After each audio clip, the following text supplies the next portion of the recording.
this offense, but how tough has that been the last couple of months, kind of not knowing up until the weekend really who that guy was going to be in the first game? Very frustrating because usually we know what quarterback we have, and after practice we get together with the quarterback and throw corner routes and throw all type of routes. So we didn't know who the quarterback was going to be. So now we know who the quarterback is going to be. That's who we want throwing us the ball right now. And in the future, if it changes, then we're going to go from there. How much different will this offense look on game day versus what we as fans have seen in the last 5 years under Steve Sarkisian? This offense will not look different at all. Last year was a little bit faster. This year is going to be more detail-oriented. We're still going to move the ball fast, and we're still going to make great plays. Yeah, how much has that playbook changed, though, as far as a terminology perspective? Has it been hard on you guys to kind of get used to it? It's been a little difficult, but, in the NFL, terminology is going to change all the time. So we have to get ready for that, for some of the guys who's going to, take that next leap. So we're putting it on ourselves to come and get it together and understand, what we're doing, the details of it, and the details that the coach wants us to do so we can execute on Saturdays. Jaydon, when the depth chart came out, I noticed Casey Williams sitting there behind Marvin Hall, and that's obviously because Casey's not all the way back to 100% health-wise, but how deep is this receiving core when you can throw a guy like Casey Williams and put him out there as a backup? This receiving core is deep. I can't go off the depth chart as some you're going to have to talk to Coach Peterson. Everybody's going to play, though, right? Yeah, everybody's going to play. That's the big thing. We're going to have everybody can play outside, inside. It's no more, okay, this is your spot, this is where you go. Everybody can play everything. We have a lot of versatile athletes, and we have some big athletes, and we're going to be roaring to go. It's going to be an exciting year for the receiving core unit. What do you expect out of yourself this year?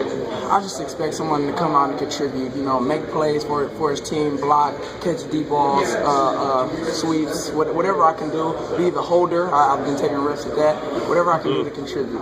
Any reps at quarterback for yourself so far? We're gonna talk about that. I got to talk to Warren Moon and Keith and get it dialed in to get the over the shoulder ball. This thing I got to work on. Well, listen, I think a lot of people are not just fired up to watch you play wide receiver, but also return punts this year. And I want to ask you, what's more satisfying for you? The 60, 70-yard post route touchdown, splitting two defenders, or taking one back 90 yards to the house on a punt?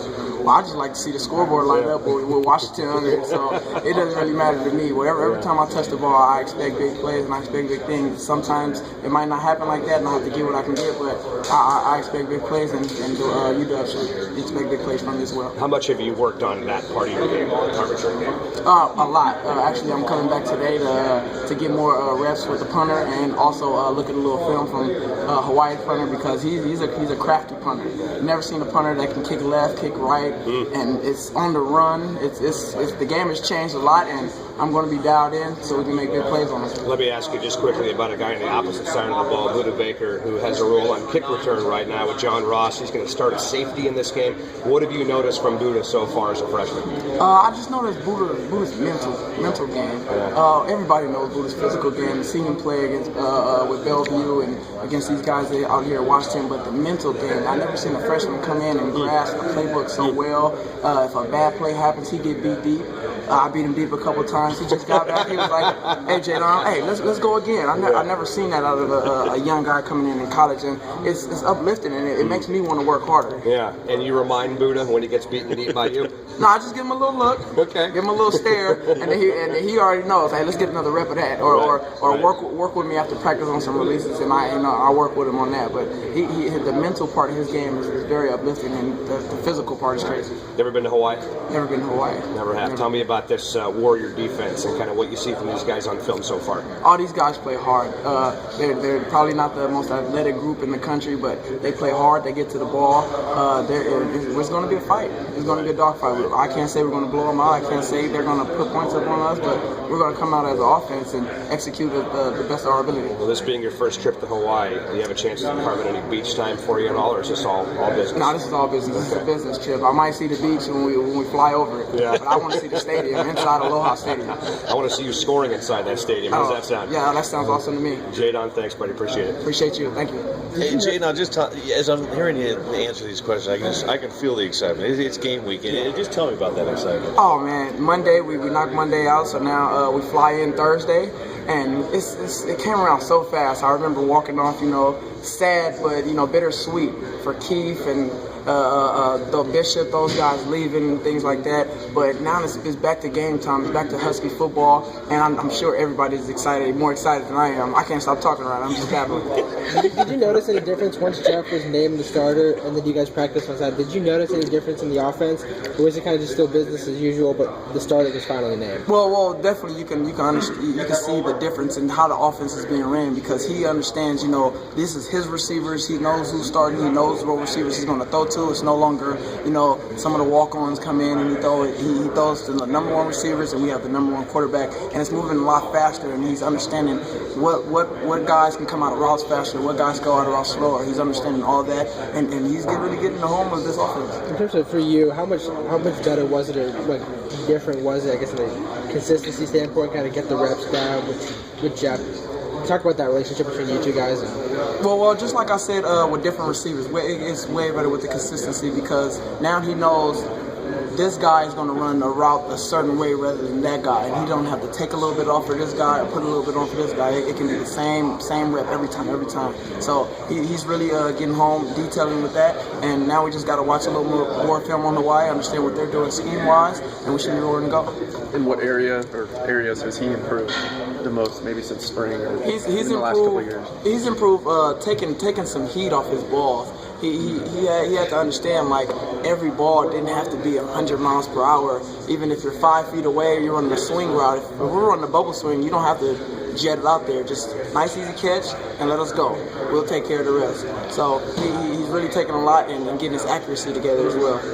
I guess don't huddle much, but I mean, just in terms of commanding that and being that voice, I mean, has he come along in that regard as well? Yeah, come along, because when the new coaches came in, nobody didn't understand, so nobody really couldn't take charge because we were all learning. But now he's been doing a tremendous amount of work. Him, Siler Miles, Troy Williams, KJ, they all been doing work in the film room together after hours, and they're understanding what it takes to win, and what it takes to win in this offense. Fun for you to see Marvin Hall and DeAndre Campbell. They're listed as starters on the depth chart. I don't know how much that means at this point, but particularly DeAndre, who was out at the end of last year. Fun to see those guys kind of getting the opportunity and taking advantage of it. Yeah, it's fun to see those guys. A lot of our receivers, we're going to all play. Even the true freshmen that's going to play. Everybody's going to play. You have to come in, you have to make plays, and you have to step up. So seeing Dre, 5th year, coming back and finally getting his opportunity to be a legit starter right now is awesome. But as Coach P said, it's not a depth chart, it's a seating chart. That seating chart can be changed quick. Of the safeties that you've seen in this conference the last 2 years, where does Budda Baker kind of fit in there in terms of just what you've seen practicing against him this last month? Well, if I was to talk about Budda Baker, I would think of Tyrann Matthew. He's not just your typical stay back safety. He's all over the field. He can cover the slot. He can go to the corner. He can stay back. He can do it all, and he makes plays. The ball's tipped in the air. You see a 32 just going on a dive and catch the ball. So he's really doing good, and he's really getting a hold of the defense really well. He's still got some work to do. He's a young kid, but he's getting up there in the ranks. There's a lot of hype about him coming in, and I mean, I guess what were your initial impressions, and has he sort of lived up to the billing in some regards in your eyes? Oh yeah, for sure. He lived up to it. When I get him on routes, I understand, because I have been doing my work and I have been at this level for a long time now. But him just coming in and really competing and trying everything to get better, and he's just a competitor. That's all. He's just a competitor. That dude, he wants to get better in mentally, physically. He just wants to get better, and you can see it out there on the field. And you guys are going to see it Saturday, I promise.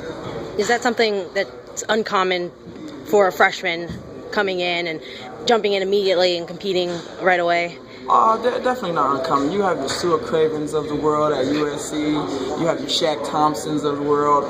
It's definitely not uncommon. These kids are like once-in-a-lifetime kids. Jadeveon Clowney's, but he comes in. He's not the biggest guy in the world, but it's his heart. He comes out every day. He don't care how big you are, how fast you are. It's his heart. He comes in thinking he can outbeat you, and that's the kind of person you need, especially on the defensive side of the ball.